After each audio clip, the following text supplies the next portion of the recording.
Hello students, आज हम discuss करने जा रहे हैं क्लास 7 की हिस्ट्री का चैप्टर 5 रूलर्स एंड बिल्डिंग्स। यहाँ पे आप देखेंगे फिगर वन में कुतुब मीनार की पहली बालकोनी की पिक्चर दी गई है और कुतुबुद्दीन ऐबक जो था उसने 1199 में कुतुब मीनार का निर्माण करवाया था। बालकोनी के नीचे का जो पैटर्न है आप देख सकते हैं, जिसमें छोटे छोटे आर्क्स और ज्योमेट्रिकल डिज़ाइंस जो हैं वो बनाए गए हैं। क्या आपको बालकोनी के नीचे जो इंस्क्रिप्शंस हैं उनकी दो पट्टियाँ दिखाई दे रही हैं? यहाँ पे आप देखेंगे, यहाँ पे इंस्क्रिप्शंस जो है वो लिखी गई हैं। ये जो इंस्क्रिप्शंस थी ये अरेबिक लैंग्वेज में यानी अरबी भाषा में लिखी गई थी और ऐसे सरफेस पे, और साथ में एक और चीज़ भी है जो आप देख सकते हैं यहाँ पे, जो मीनार का बाहरी हिस्सा है वो कर्व्ड और एंगुलर फॉर्म में है। तो यहाँ पे यानी इस तरह का जो सरफेस होता था उस पर इंस्क्रिप्शंस लिखने का जो काम होता था वो काफ़ी एक्यूरेसी से यानी सूक्ष्मता से किया जाता था। यानी इसके लिए बहुत ज़्यादा एक्यूरेसी की ज़रूरत होती थी और सिर्फ सबसे योग्य कारीगर जो होता था वो ही इस काम को पूरा कर सकता था। आगे यहाँ बताया गया है कि 800 साल पहले सिर्फ कुछ ही बिल्डिंग्स जो होती थी वो पत्थर और ईंटों से बनी होती थी। 13th सेंचुरी में यहाँ बताया गया है कि 13th सेंचुरी में कुतुब मीनार जैसी बिल्डिंग का देखने वालों पर क्या प्रभाव होगा। यानी 13th सेंचुरी में जाकर जो कि बिल्डिंग जो है ये काफ़ी पहले बनी थी, तो 13th सेंचुरी में इस बिल्डिंग का उसके जो ऑब्जर्वर्स थे यानी उसको देखने वाले जो थे उन पे क्या असर हुआ होगा। आगे यहाँ बताया गया है कि 8th से लेकर 18th सेंचुरी के बीच किंग्स और उनके जो ऑफिसर्स होते थे उन्होंने दो तरह की बिल्डिंग्स जो थी वो बनवाई थी, यानी दो तरह के जो स्ट्रक्चर्स थे वो बनवाए थे। यहाँ देखेंगे आप, पहली तरह की जो बिल्डिंग्स होती थी उसमें फोर्ट्स, पैलेसेस, गार्डन्स, रेजिडेंसीज और टॉम्ब्स ये सब चीज़ें बनाई जाती थी। यानी ये सब जो चीज़ें थी ये राजाओं के लिए बनाई जाती थी, उनके शान शौकत के लिए बनाई जाती थी, जो काफ़ी शानदार होते थे। और दूसरी तरह की जो बिल्डिंग होती थी उसमें आते थे टेम्पल्स, मॉस्क्स और कैरावन्स, वेल्स, कैरावनसराइज, बाज़ार्स, ये सारे आते थे। तो टेम्पल्स, मॉस्क्स, टैंक्स, वेल्स, कैरावन्स और बाज़ार्स, ये सारी जो चीज़ें होती थी, ये सारे जो एरियाज़ होते थे, प्लेसेस होते थे, ये आम जनता के लिए बनवाए जाते थे, यानी लोगों के लिए बनवाए जाते थे। किंग्स से ये उम्मीद की जाती थी कि वो अपनी प्रजा की देखभाल करेंगे और प्रजा के इस्तेमाल और आराम के लिए इमारतों का निर्माण करवाकर राजा जो होता था ना वो अपनी लोगों की प्रशंसा पाने की उम्मीद करता था। उसे लगता था कि अगर वो बिल्डिंग्स बनाएगा तो लोग जो होंगे वो बहुत खुश होंगे, उसकी प्रेज़ करेंगे, उसकी प्रशंसा करेंगे। तो इस तरह की जो बिल्डिंग्स होती थी, कंस्ट्रक्शन होती थी, वो व्यापारियों के द्वारा और साथ में जो दूसरे लोग होते थे उनके द्वारा की जाती थी। यानी व्यापारी जो होते थे, मर्चेंट्स होते, वो बहुत अमीर होते थे और उनके साथ कुछ और भी लोग होते थे जो कि इन सब की कंस्ट्रक्शन जो थी वो करवाते थे। ज़्यादातर वो लोग मंदिरों, मस्जिदों और कुओं की कंस्ट्रक्शन करवाते थे। यहाँ दिया गया है, लेकिन जो डोमेस्टिक आर्किटेक्चर्स जैसे कि व्यापारियों की जो बड़ी बड़ी हवेलियाँ थी वो 18th सेंचुरी से ही मिलना शुरू हुई। यानी इस तरह की जो हवेलीज़ थी वो 18th सेंचुरी में ही बनना शुरू हुई थी। उसके बाद नेक्स्ट सब टॉपिक है हमारा इंजीनियरिंग स्किल्स एंड कंस्ट्रक्शन। यहाँ बताया गया है कि अगर हम किसी भी मॉन्यूमेंट का मतलब होता है स्मारक, यानी जितने भी हमारे ऐतिहासिक स्मारक हैं, हिस्टोरिकल बिल्डिंग्स हैं, उनकी बात की गई है यहाँ पे।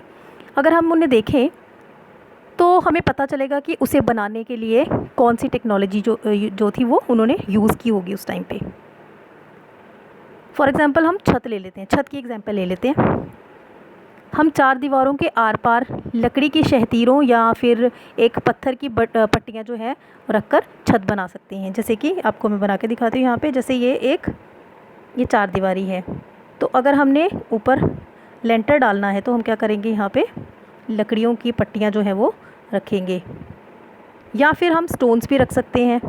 तो इस तरीके से जो है वो छत जो था वो बनाया जाता है। लेकिन ये जो काम है ये उस टाइम बड़ा ही मुश्किल होता था जब हम एक सुपर स्ट्रक्चर के साथ एक बड़ा सा कमरा जो था वो बनाना चाहते थे, और इसके लिए और ज़्यादा स्किल्स की भी ज़रूरत होती थी, यानी कि और ज़्यादा मेहनत की ज़रूरत होती थी। आगे यहाँ बताया गया है कि 7th और 10th सेंचुरी के बीच आर्किटेक्ट्स जो थे वो पैलेसेस में और ज़्यादा कमरे, दरवाजे और खिड़कियाँ जो थी वो बनाने लगे। छत, दरवाजे और खिड़कियाँ अभी भी 2 सीधे खंभों के आर पार एक हॉरिजॉन्टल बीम यानी शहतीर रखकर बनाए जाते थे। अब आप देखिए, यहाँ पे मैं आपको बताऊंगी कि बीम क्या होता है। जैसे सपोज़ हम कोई दरवाज़ा बना रहे हैं, लगा रहे हैं, तो यहाँ पे सबसे पहले हम ऊपर बीम डालेंगे, क्योंकि अगर बीम नहीं डालेंगे तो उससे क्या होगा, छत जो है वो नीचे आने का खतरा होता है। इसीलिए बीम जो है वो बहुत ज़रूरी है। तो यहाँ बताया गया है कि छत, दरवाजे और खिड़कियाँ अभी भी 2 सीधे खंभों यानी सीधे खंभे लगाए जाते थे, उनके आर पार एक हॉरिजॉन्टल बीम जो शहतीर जो होती थी वो लगाई जाती थी, उसको रखकर ही बनाई जाती थी। और इस तरह का जो आर्किटेक्चरल स्टाइल होता था उसको कहते थे ट्रेबिएट या फिर कॉर्बेल्ट स्ट्रक्चर। आप यहाँ पे पिक्चर में भी देख सकते हैं, ये जो स्ट्रक्चर है ये कॉर्बेल्ट और ट्रेबिएट स्टाइल है। इसको 2 तरीके का 2 नाम दिए गए हैं, एक कॉर्बेल्ट और ट्रेबिएट। तो ये स्ट्रक्चर जो था उस टाइम पे यूज़ किया जाता था। 8 से लेकर 13 सेंचुरी के बीच मंदिरों, मस्जिदों और मकबरों और साथ में जो सीढ़ीदार कुएँ होते थे ना, जो कुआं होता था उसमें नीचे जाने के लिए ऐसे सीढ़ियाँ होती थी, तो इस तरीके के जो कुएँ होते थे उनसे जुड़े पैलेसेस की कंस्ट्रक्शन में ट्रेबिएट और कॉर्बेल्ट स्टाइल का जो है इस्तेमाल हुआ है। यहाँ पे आप देखेंगे बॉक्स में यहाँ बताया गया है labour for the Agra fort. तो यहाँ देखेंगे आप कि अकबर द्वारा बनाए गए आगरा किले के निर्माण के लिए 2000 स्टोन कटर्स यानी पत्थर काटने वाले, 2000 सीमेंट और लाइम मेकर्स होते थे जो सीमेंट या चूना बनाते थे, और 8000 लेबरर्स यानी मज़दूर, इनकी ज़रूरत पड़ी थी जब उन्होंने आगरा का किला बनाया था तब। उसके बाद आप नीचे यहाँ पे देखेंगे, यहाँ बताया गया है कि राजस्थान की बूंदी नामक जगह थी, वहाँ पे रानी की बावड़ी है, क्वींस स्टेपवेल जिसको कहते हैं। रानी की बावड़ी थी, उन 50 बावड़ियों में सबसे बड़ी थी जिसकी कंस्ट्रक्शन सिर्फ पानी की ज़रूरत को पूरा करने के लिए की गई थी। अपनी आर्किटेक्चरल ब्यूटी के लिए ये प्रसिद्ध थी, और इस बावड़ी का निर्माण जो था वो कब हुआ था, 1699 में। किसने किया था, रानी नथावत, जो कि राजा अनिरुद्ध सिंह थे, उनकी पत्नी थी, उनकी रानी थी। उसके बाद नेक्स्ट हमारा टॉपिक है temple construction in the early 11th century. यहाँ बताया गया है, सबसे पहले हम देखते हैं फिगर 3A। ये जो फिगर है ये है एक टेम्पल की। ये टेम्पल है चंदेला डायनेस्टी के एक रूलर का, जिसने शिव की डिवोशन के लिए ये जो टेम्पल था उसको बनाया था, और इस टेम्पल का नाम है कंदारिया महादेव टेम्पल। तो यहाँ बताया गया है कि शिव टेम्पल की एक पिक्चर दी गई है। ये टेम्पल जो था ये चंदेला डायनेस्टी का जो रूलर था धंगदेव, यहाँ नाम दिया गया है धंगदेव, जो कि चंदेला डायनेस्टी का रूलर हुआ करता था। उसने 999 में ये जो टेम्पल था वो बनवाया था। आगे यहाँ बताया गया है कि कंदारिया महादेव टेम्पल जो था शिव भगवान की पूजा करने के लिए बनवाया गया था। और उसके बाद आप फिगर 3B देखेंगे, ये पूरा ही जो है ये टेम्पल का प्लान है, यानी टेम्पल जो था वो कैसा दिखता था अंदर से और बाहर से। यहाँ बताया गया है ऑर्नामेंटेड गेटवे, यानी जो इसका गेट था उसमें बहुत सारे हीरे मोती जवाहरात वगैरह जो थे वो लगे हुए थे, यानी वो हीरे मोतियों से जड़ा हुआ था। और जो मेन हॉल था मंदिर का, जिसे महामंडप कहते थे, यहाँ पे देखेंगे आप महामंडप लिखा हुआ है, तो मेन जो हॉल था मंदिर का उसे महामंडप कहते थे। और ये वो एरिया था जहाँ पे जो डांसर्स होते थे वो डांस परफॉर्म करते थे, नृत्य करते थे। प्रमुख देवता की जो मूर्ति होती थी, यानी जो मेन डाइटी होती थी, उसकी जो मूर्ति थी वो मुख्य मंदिर में रखी जाती थी, जिसे क्या कहते थे, जिसे गर्भगृह कहते थे। और ये वही स्थान था जहाँ पे धार्मिक अनुष्ठान होते थे। धार्मिक अनुष्ठान इसी जगह पर किए जाते थे और इसमें सिर्फ किंग्स और उसके जो रिलेटिव्स होते थे या प्रीस्ट वगैरह होते थे वो ही शामिल होते थे, वही इकट्ठे होते थे। जो खजुराहो कॉम्प्लेक्स है, जहाँ पे सिर्फ जो टेम्पल्स हैं वो बनाए गए हैं किंग्स के द्वारा, उसमें सिर्फ राजा और उसके जो खास होते थे वही जा पाते थे। आम जनता जो थी वहाँ पे उनकी जाने की मनाही होती थी, वो नहीं जा सकते थे वहाँ पे। उसके बाद आप देखेंगे कि फिगर 4 में आपको एक टेंपल दिखेगा, इसका नाम है राजराजेश्वरम टेंपल। तो ये जो टेंपल था ये तंजौर में था।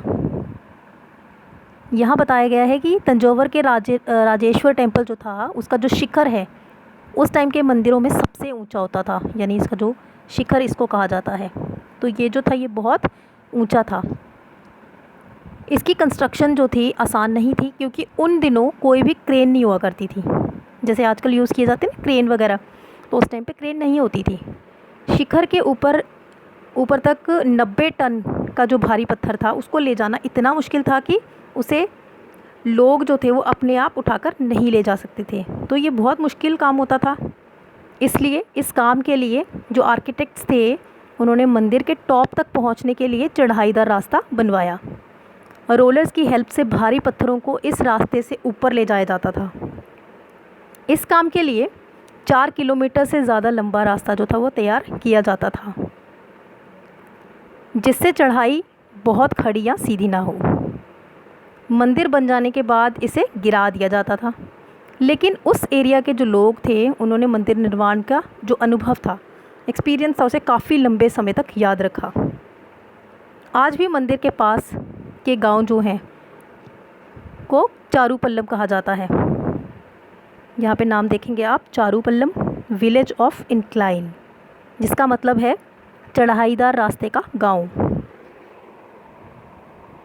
उसके बाद यहाँ बताया गया है कि 12th सेंचुरी में 2 आर्किटेक्चरल स्टाइल्स जो थे वो काफ़ी ज़्यादा फेमस हुए थे, काफ़ी ज़्यादा डेवलप हुए थे। पहला जो था, फर्स्ट यहाँ पे दिया गया है कि दरवाज़ों और खिड़कियों के ऊपर की जो सुपरस्ट्रक्चर थे उसका भार कभी कभी आर्क्स पर डाल दिया जाता था।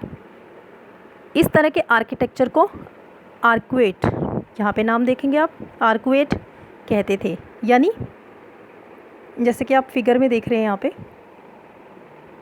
ये धनुष की तरह एक फिगर बनी हुई है। तो धनुषाकार फिगर जो थी वो इसी को आर्क्वेट स्ट्रक्चर कहा जाता था। इस तरीके से जो थी उस टाइम पे बिल्डिंग्स जो थी वो बनाई जाती थी, उनके दरवाजे जो थे बनाए जाते थे। उसके बाद यहाँ पे सेकंड दिया गया है, दूसरा था कंस्ट्रक्शन के काम में चूना पत्थर सीमेंट जो था उसका इस्तेमाल जो था वो काफ़ी बढ़ गया था। ये सीमेंट काफ़ी हाई क्वालिटी का होता था, जिसमें पत्थर के टुकड़ों के साथ मिलाने से कंक्रीट बनती थी। इसकी वजह से बड़े बड़े स्ट्रक्चर्स की कंस्ट्रक्शन जो थी वो बड़ी ही आसान हो गई थी और तेज़ी से होने लगी थी। उसके बाद यहाँ पे आप देखेंगे फिगर 6 जो है, इसमें आप देखेंगे एक पेंटिंग दिखाई गई है और यहाँ पे देखिए, यहाँ पे लिखा हुआ है अ पेंटिंग फ्रॉम अकबरनामा डेटेड 1590। ये पेंटिंग जो है ये अकबरनामा बुक से ली गई है, जिसकी डेट है 1590 से 95 तक, जिसमें वाटर गेट बनाया जा रहा है। कहाँ पे? आगरा के फोर्ट में। तो यहाँ पे आप देखेंगे कि कितनी सारे मज़दूर जो थे वो उसको बनाने में लगे हुए थे। इस पेंटिंग में आगरा किले के में वाटर गेट यानी कि जो जल द्वार था उसका निर्माण दिखाया गया है। उसके बाद हमारा नेक्स्ट टॉपिक है building temples, mosques and tanks. यहाँ बताया गया है मंदिरों और मस्जिदों का जो निर्माण था वो बहुत ही सुंदर तरीके से किया जाता था, क्योंकि वहाँ पूजा की जाती थी।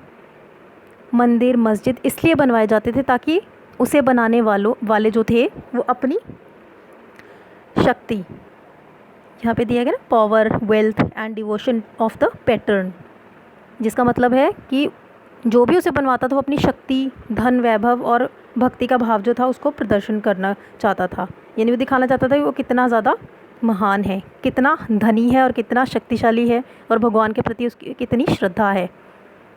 एग्जाम्पल के तौर पे हम राजेश्वर टेम्पल को ही ले लेते हैं। एक इंस्क्रिप्शन से इस बात का पता चलता है कि इस टेम्पल को राजा राजदेव ने अपने देवता राजेश्वरम की वर्शिप के लिए बनाया था। एक राजा हुआ करता था, राजा राजदेव, उसने अपने भगवान राजेश्वरम के लिए ये टेम्पल जो था वो बनवाया था। आगे वहाँ बताया गया है कि ध्यान दें कि ये जो राजा थे और उनके जो देवता थे उनके नाम जो थे काफ़ी मिलते जुलते थे। तो राजेश्वरम और राजा राजदेव जो था ये काफ़ी मिलता जुलता नाम था। राजा ने इस तरह का नाम जो था इसलिए रखा था क्योंकि ये नाम जो था ये काफ़ी ऑस्पिशियस था। ऑस्पिशियस होता है मंगलकारी, यानी उसके लिए मंगल लाने वाला, यानी खुशी लाने वाला। और साथ में ये जो टेम्पल था ये राजा को, उसे लगता था राजा को टेम्पल बनाने के बाद राजा को लगता था कि वो खुद ही भगवान है, यानी खुद को भगवान के रूप में वो दिखाना चाहता था ये टेम्पल बनाने के बाद। उसके बाद यहाँ बताया गया है कि जितने भी रिलीजियस सेरेमनीज़ होती थी, धार्मिक अनुष्ठान होते थे, उसके ज़रिए मंदिर में एक देवता यानी राजा राजदेव और दूसरे देवता कौन से थे, जो राजा राजेश्वरम थे, उनको एक दूसरे का वो सम्मान करते थे, एक दूसरे की रिस्पेक्ट करते थे। यानी राजा जो था वो खुद को भी भगवान मानता था, और साथ में जो राजेश्वरम थे भगवान थे वो भी भगवान थे, यानी ये दोनों ही एक दूसरे की रिस्पेक्ट करें। उसके बाद यहाँ बताया गया है सभी बड़े बड़े टेम्पल्स का जो निर्माण था वो राजाओं द्वारा ही कराया जाता था, यानी जितने भी बड़े बड़े टेम्पल्स होते थे वो राजा ही बनवाते थे। मंदिर में जो भी छोटे दूसरे देवी देवता थे उनकी पूजा राजा के जो सहयोगी होते थे या उनके जो भी सबॉर्डिनेट्स होते थे वो ही करते थे। यानी बड़े देवी देवता की पूजा कौन करता था, राजा, और छोटे देवी देवताओं की पूजा उनके सबॉर्डिनेट्स या उनके सहयोगी जो होते थे वही करते थे। जो टेम्पल्स थे वो वर्ल्ड का एक छोटा सा मॉडल थे। यहाँ दिया गया ना मिनिएचर मॉडल, जैसे ग्लोब जो होता है वो अर्थ का एक मिनिएचर मॉडल होता है, वैसे ही जो टेम्पल था वो भी वर्ल्ड का एक मिनिएचर मॉडल था, और जिस पे रूलर्स और उसके सबॉर्डिनेट्स जो थे वो रूल करते थे। जिस तरीके से वो इन रॉयल टेम्पल्स में इकट्ठा होकर अपने देवी देवताओं की पूजा करते थे ना, ऐसा लगता था उन्होंने देवताओं को के न्यायप्रिय शासन को पृथ्वी पर ला दिया। यानी जो देवता थे वो काफ़ी ज़्यादा न्यायप्रिय थे, तो उन्हें लगता था वो भी देवी देवता ही हैं। उसके बाद यहाँ आगे बताया गया है कि जो मुस्लिम सुल्तान्स और जो बादशाह थे वो अपने आप को भगवान के अवतार होने का दावा तो नहीं करते थे, लेकिन जो पर्शियन कोर्ट के हिस्टोरियंस थे उन्होंने सुल्तान का वर्णन जो है वो अल्लाह की परछाई, यानी यहाँ पे दिया गया है ना शेडो ऑफ गॉड, यहाँ पे एक वर्ड दिखेंगे, यानी अल्लाह की परछाई, उसके रूप में किया है। दिल्ली की मस्जिद है क्वातल इस्लाम, दिल्ली में एक मस्जिद है क्वातल इस्लाम, तो वहाँ उसके लिए बताया गया है कि वहाँ पे एक इंस्क्रिप्शन मिली है। उससे पता चलता है कि अल्लाह ने अलाउद्दीन खिलजी को रूलर इसलिए चुना था क्योंकि उसमें पास्ट के जो ग्रेट लॉ गिवर्स थे, लॉ गिवर्स होते हैं जो न्यायप्रिय होते हैं। यहाँ पे दो नाम देखेंगे आप, मोसेस एंड सोलोमन, यानी मूसा और सुलेमान, उनकी क्वालिटीज़ उसमें मौजूद थी। किसमें? अलाउद्दीन खिलजी में। सबसे महान अगर कोई लॉ गिवर और आर्किटेक्ट था तो वो था स्वयं अल्लाह, भगवान ने क्योस यानी कि अव्यवस्था को दूर करके वर्ल्ड को क्रिएट किया था और एक ऑर्डर और सिमेट्री यानी कि संतुलन बनाया था, कायम किया था। उसके बाद यहाँ बताया गया है कि जब भी किसी डायनेस्टी में कोई नया रूलर बनता था, कोई नया राजा बनता था, तो रूलर बनते ही वो अपने मॉरल राइट यानी कि जो उसका नैतिक अधिकार होता था उस पर और ज़्यादा जोर डालता था। यानी उसका जो नैतिक धर्म है लोगों के प्रति, उसकी जनता के प्रति, कि वो उनके साथ किस तरीके से व्यवहार करेगा, कैसा बिहेव करेगा, वो सब उसमें आता था, तो वो उसको उस पर और ज़्यादा ज़ोर देता था। उसके बाद यहाँ आगे बताया गया है वर्शिप के जो प्लेसेस होते थे उनकी कंस्ट्रक्शन, यानी कि इसमें टेंपल्स आते थे, मस्जिद, मॉस्क, ये सब आते थे। तो उनकी कंस्ट्रक्शन से जो रूलर्स थे उन्हें अपने भगवान के साथ एक क्लोज़ रिलेशनशिप बनाने का मौका मिलता था, स्पेशली उस टाइम पर जब बहुत सारे पॉलिटिकल चेंजेस यानी राजनीतिक बदलाव हो रहे थे। आगे यहाँ बताया गया है रूलर्स ने लर्नड मेन, यानी जो विद्वान थे, और पायस मीन्स धर्मनिष्ठ व्यक्ति, यानी जो धर्म से संबंधित व्यक्ति होते थे, उनको भी आश्रय प्रदान किया था, उनको भी पैट्रनेज दी थी। और अपनी जो कैपिटल्स थी और टाउन्स थे उनको भी इम्पोर्टेंट कल्चरल सेंटर्स के रूप में ट्रांसफॉर्म होता है चेंज करना, बदलने की कोशिश की थी। और इन सब चीज़ों से उनके जो शासन और राज्य को बहुत ज़्यादा फेम होता है प्रसिद्धि, यानी उसका जो शासन था उसको बहुत ज़्यादा प्रसिद्धि मिली थी। उसके बाद यहाँ आगे बताया गया है ये माना जाता है कि जो न्यायप्रिय राजा का राज होता था, यानी न्यायप्रिय राजा का राज ऐसा होगा जहाँ क्या होगी, खुशहाली होगी, और जहाँ एडिक्वेट रेन होगी, यानी बारिश होगी। इसी तरह वाटर टैंक्स और रिजर्वॉयर्स जो थी उनकी कंस्ट्रक्शन की वजह से बहुमूल्य यानी प्रीशियस वाटर जो था वो लोगों को उपलब्ध कराने का काम किया जाता था, और जिसे बहुत सारी तारीफ़ भी जो थी वो होती थी। लोग बहुत तारीफ़ करते थे इनकी, अगर वो ऐसा कोई काम करते थे ना, उनके लिए टैंक्स वगैरह बनाते थे या रिजर्वॉयर्स बनाते थे तो लोग उनकी बहुत तारीफ़ करते थे। सुल्तान इल्तुतमिश जो थे उन्होंने दिल्ली ए कुन्हा, यहाँ पे आप एक नाम देखेंगे, दिल्ली ए कुन्हा, उसकी कंस्ट्रक्शन करवाई थी। तो दिल्ली ए कुन्हा के एकदम पास एक बड़े से तालाब की कंस्ट्रक्शन उन्होंने करवाई थी, लोगों के सम्मान प्राप्त किया था उसके बाद। यानी लोग जो थे जब उन्होंने देखा कि दिल्ली ए कुन्हा के पास उन्होंने एक बहुत अच्छा तालाब बनाया है लोगों के लिए, तो लोग जो थे उनकी बहुत ज़्यादा प्रशंसा करते थे और साथ में उनको बहुत ज़्यादा रिस्पेक्ट भी देते थे। इस बड़े से रिजर्वॉयर को हौज़ ए सुल्तानी और किंग्स रिजर्वॉयर भी कहते हैं। हौज़ ए सुल्तानी और किंग्स रिजर्वॉयर भी कहते हैं इसको। क्या आप इसे चैप्टर 3 के मैप 1 में ढूंढ सकते हैं? तो आप देखिएगा चैप्टर 3 का जो मैप 1 है उसमें भी आपको ये दिखेगा। उसके बाद यहाँ बताया गया है कि जो रूलर्स होते थे वो ज़्यादातर टैंक्स और रिजर्वॉयर्स, फिर चाहे वो छोटे होते थे या फिर बड़े होते थे, आम जनता के इस्तेमाल के लिए ही बनवाते थे। कभी कभी ये जो टैंक्स होते थे, रिजर्वॉयर्स होते थे, किसी मंदिर का हिस्सा होते थे। आप लोगों ने देखा होगा कि मंदिरों में भी बहुत सारे तालाब बनाए जाते हैं जहाँ पे लोग जो हैं वो रिलीजियस बात लेते हैं, यहाँ पे स्नान करने जाते हैं। और उसके बाद बताया गया है कि कभी कभी ये जो थे टैंक्स जो होते थे मॉस्क में भी होते थे, मस्जिद में भी होते थे, जैसे कि आप फिगर 7 में देख सकते हैं। यहाँ पे ये जामी मस्जिद का प्लान बताया गया और यहाँ पे भी एक रिजर्वॉयर जो है वो बनाया गया था। उसके बाद आप यहाँ पिक्चर देखेंगे गोल्डन टेम्पल की, यहाँ पे भी एक तालाब है। तो गुरुद्वारा में भी ऐसे रिजर्वॉयर्स जो थे वो बनाए जाते थे जहाँ पे सिख लोग जो थे इकट्ठे होकर पूजा करते थे, जो कि आप फिगर 8 में देख सकते हैं।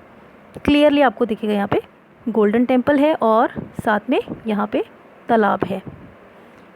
तो स्टूडेंट्स ये हमारा पार्ट 1 था, मिलेंगे आपसे पार्ट 2 में।